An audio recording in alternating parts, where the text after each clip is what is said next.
नमस्कार साथियों, students academy में आपका स्वागत है।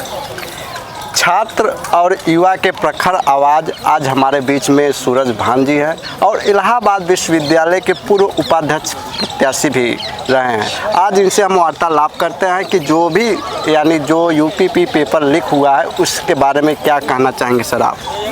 देखिए, नमस्कार साथियों, आपने बात करने के लिए यहाँ अच्छा समझा और जहाँ छात्रों और युवाओं की बात होती है वहाँ अच्छा लगता है अपनी बात रखना, उनको समझना।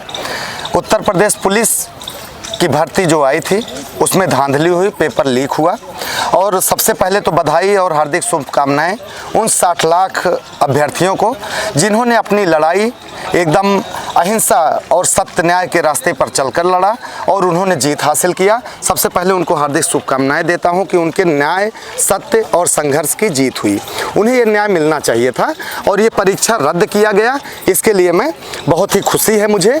और जिस परीक्षा में शुचिता और पारदर्शिता ना हो, जिसमें धांधली हो, वो कितने अभ्यर्थियों के, कितने युवाओं के सपनों को तोड़ता है, ये समझने की ज़रूरत है। तो ये बहुत अच्छा हुआ, परीक्षा रद्द हो गई और हम चाहेंगे कि भविष्य में जो परीक्षाएं कराई जाएं वो शुचिता हो, पारदर्शिता हो और ईमानदारी के साथ कराई जाएं ताकि किसी भी युवा का सपना न टूटने पाए।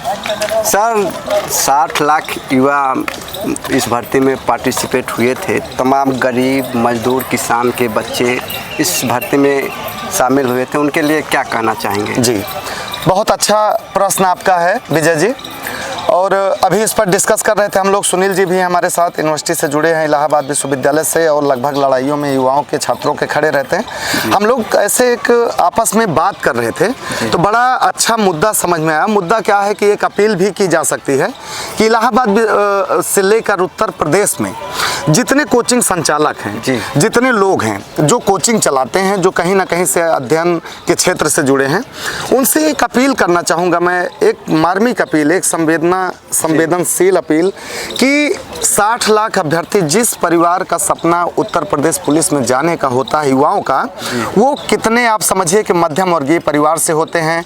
कितने लोगों को आपने देखा होगा कि आम मध्यम वर्गीय परिवार का होने के कारण बेचारे पढ़ाई से वंचित हो जाते हैं, कितने लोग व्यवस्थाओं को नहीं पाते हैं, और किस तरह से एक मध्यम वर्गीय परिवार के घर का मुखिया अपने बच्चे को पढ़ने के लिए बाहर भेजता है।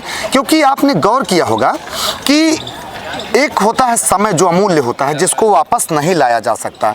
तो समय की बात ना करते हुए हम संसाधन की बात करें तो एक परिवार का मुखिया यहाँ पढ़ने के लिए 6 महीने, 1 साल, 2 साल से तैयारी करने के लिए भेजता है, तब जाके कहीं सरकार में, शासन से एक वैकेंसीज निकलती है, नौकरी निकलती है। उसके लिए कितना अनवरत संघर्ष करता है छात्र, और उस घर का मुखिया किस तरह से 15,000, 20,000 की व्यवस्था करके कोचिंग करने के लिए अपने बच्चे को देता है कि एक उचित गाइडलाइन मिले, गाइडेंस मिले और वो सफलता को अर्जित करे।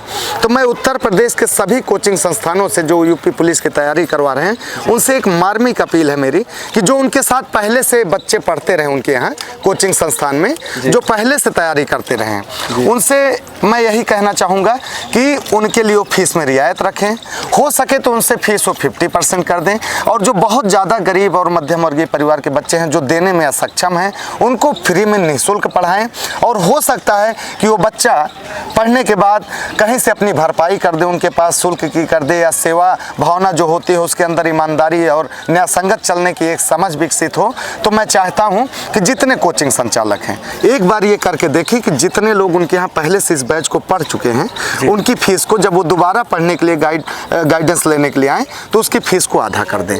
इससे क्या होगा कि बच्चों का कोचिंग करने का सपना नहीं टूटेगा। एक गरीब परिवार जो किसान है, मजदूर है, जो अपने बच्चे को तैयारी करने के लिए भेजा, जो उसको रोजगार परक देखना चाहता है, रोजगार मिले उसके बच्चे को, वो फीस भरने के उस बोझ से थोड़ा बच जाए।